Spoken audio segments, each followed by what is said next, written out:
নমস্কাৰ মৰমৰ ছাত্ৰ ছাত্ৰীসকল মই অনুশীলনী 4ৰ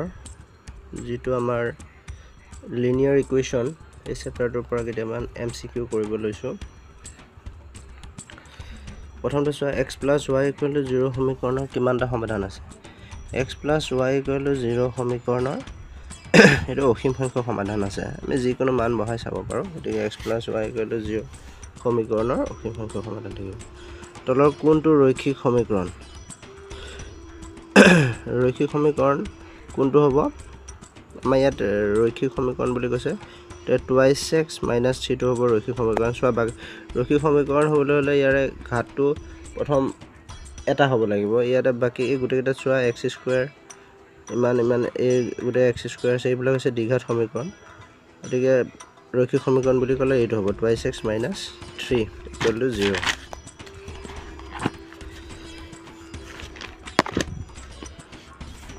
তলৰ কোনটো ৰৈখিক সমীকৰণ নহয়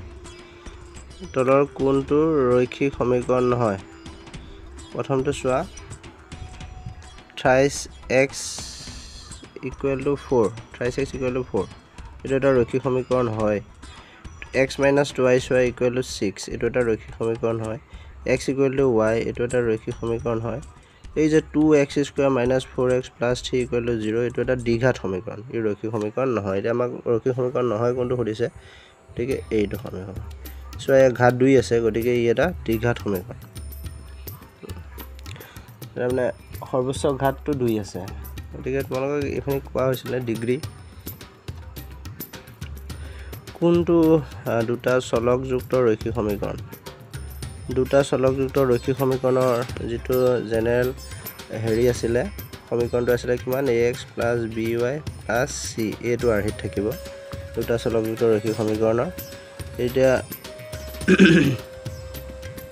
চোৱা সেইটো আৰহিত কোনটো আছে চোৱা প্ৰথমটো প্ৰথমটোৱে আছে 2x - 6 - 4y এটা চোৱা এটা আমি কেনেকৈ লিখিব পাৰোঁ 2x = 6 - 4y আছে এইটো আমি কেনেকৈ লিখিব পাৰোঁ ax লিখিলে 2x + -4y + 6 = 0 ax + by + c = 0 তাৰমানে ইয়াৰ এতিয়া কোনটো হ'ব প্ৰথমটো হ'ব তলৰ কোনটো দুটা চলকযুক্ত ৰৈখিক সমীকৰণ 2x = 6 - 4y তলৰ কোনটো দুটা চলকযুক্ত ৰৈখিক সমীকৰণ নহয় দুটা চলকযুক্ত ৰৈখিক সমীকৰণ নহয় প্ৰথম কথা এটা চলক দুটাই থাকিব লাগিব x y প্ৰথমটো দুটা আছে 3 নম্বৰটো দুটা আছে x y 4 নম্বৰটো দুটা আছে x y b নম্বৰটো নাই চোৱা 2x + 7 = 0 ইয়াত চলক দুটা নাই এটা আছে গতিকে এইটো হৈছে দুটা চলকযুক্ত ৰৈখিক সমীকৰণ নহয় কোনটো নহয় এইটো 2x + 7 = 0 হৈছে তলৰ কোনটো দুটা চলকযুক্ত ৰৈখিক সমীকৰণ নহয় আকৌ প্ৰায় একে ধৰণৰ প্ৰশ্নই কোনটো নহয় ইয়াতে xy = 4 xy = 4 এইটো দুটা চলকযুক্ত ৰৈখিক সমীকৰণ নহয় তাৰমানে এইটো যিটো সমীকৰণৰ জেনেৰেল ফৰ্মুলা হেতুত ই পৰি থকা নাই ষ্টেণ্ডাৰ্ড যিটো ফৰ্ম হেতু থাকা নাই ষ্টেণ্ডাৰ্ড ফৰ্মটো আকৌ কি এইটো ax + by + c = 0 তলৰ কোনটো 2x + y = 7 সমীকৰণটোৰ এটা সমাধান এইটো তোমালোকে কৰি চালে হ'ল b নম্বৰটো চোৱা 3 * x = 3 বহুৱালে প্ৰথমটো x মান দ্বিতীয়টো y মান গতিকে 3 * 6 6 * 1 = 7 এইটো হ'ব তাৰপিছত 8 নম্বৰটো চোৱা তলৰ কোনটো x + y = 9 সমীকৰণটোৰ সমাধান নহয় কোনটো নহয় প্ৰথমটো হয় সেকেন্ডটো হয় থাৰ্ডটো হয় 4 * 9 এইটো নহয় ডি নম্বৰটো নহয় চোৱা ডি নম্বৰটো নহয়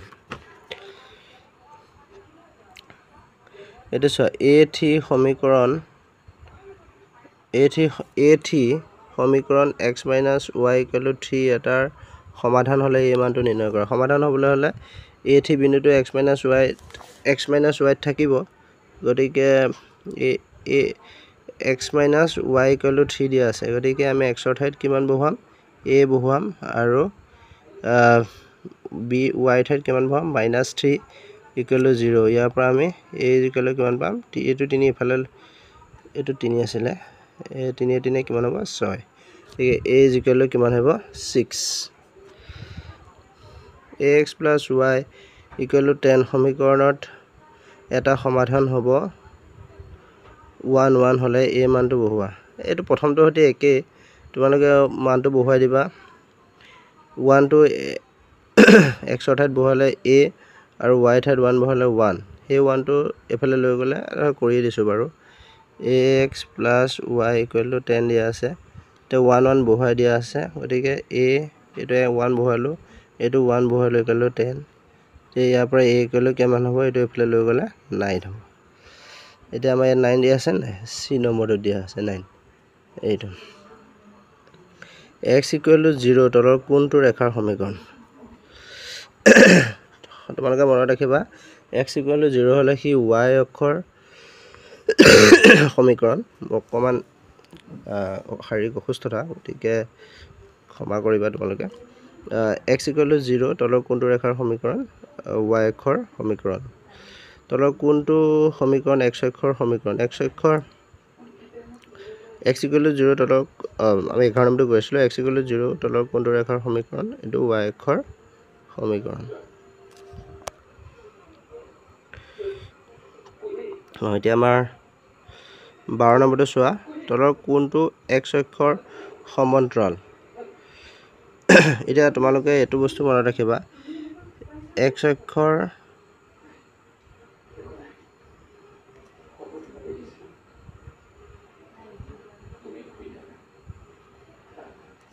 সমান্তৰাল হ'বলৈ হলে আমাৰ কি হ'ব লাগিব y =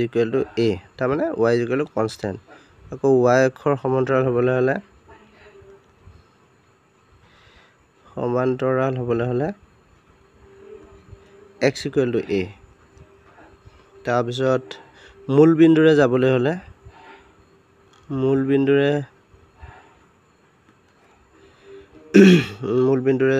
যোৱা ৰেখাৰ মূল বিন্দুৰে যোৱা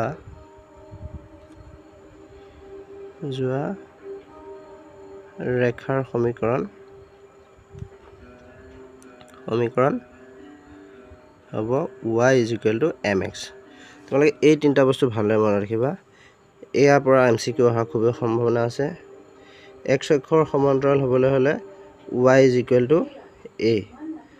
আৰু y অক্ষৰ সমান্তৰাল হ'বলৈ হলে x = a আৰু মূল বিন্দুৰে যোৱা ৰেখাৰ সমীকৰণ হ'বলৈ হলে y = mx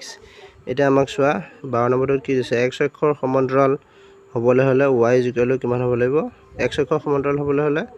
কি আছিল y = কনস্ট্যান্ট তে y = 4 এটো হ'ব আকৌ কৈছে y অক্ষৰ সমান্তৰাল হ'বলৈ কি আছিল x = a তাৰ মানে x = কনস্ট্যান্ট 13 নম্বৰটো আমাক কি আছে তলৰ কোনটো সমীকৰণ y অক্ষৰ সমান্তৰাল হ'ব এইটো x = 5 আমি এনে কৰি চাব পাৰো এইটো x = 5 হলে মানে x + 5 = 0 হলে মানে x = -5 গতিকে এফালে আহিব এইখিনিত মানত হ'ব এইডাল y অক্ষৰ কি হ'ব সমান্তৰাল হ'ব তলৰ কোনটো সমীকৰণ মূল বিন্দুৰ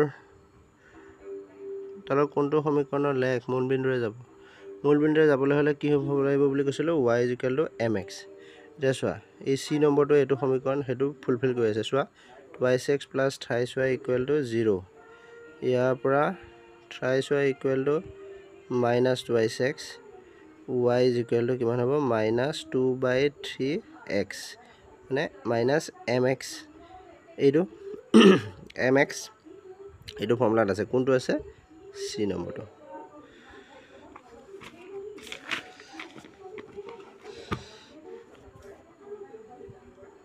3 - 2 বিন্দুৰে যোৱা y অক্ষৰ সমান্তৰাল ৰেখাৰ সমীকৰণ 3 - 2 বিন্দুৰে যোৱা y অক্ষৰ সমান এইবিলাক তোমালোকে কৰি চাবা 3 - 2 বিন্দু বহাই যাবা এইটো x + y = 1 হ'ব 2 3 বিন্দুৰে যোৱা এইটো 2 আৰু 3 বহালে এইটো 5 হ'ব c নম্বৰটো কাৰেক্ট 2 2 বিন্দুৰে যোৱা y অক্ষৰ সমান্তৰাল এইটো a নম্বৰটো কাৰেক্ট মূল বিন্দুৰে যোৱা ৰেখাৰ সমীকৰণ এইটো x + y = 0 তলৰ কোনটো বিন্দু x + y = 7 ৰেখাৰ ওপৰত থাকিব এইটো ই প্লাছ 4 এইকেইটা আমি মানকেইটা বহুৱাই চালে গম পাম তলৰ কোনটো বিন্দু ইমান ৰেখাৰ ওপৰত নাথাকিব যিটো নাথাকে আৰু এইটো নাথাকিব মানকেইটা বহুৱাই চাবা এইবিলাক আৰু একজেক্ট এয়াই আহিব বুলি কথা নাই যিকোনো মান দি দিব এতিয়া চোৱা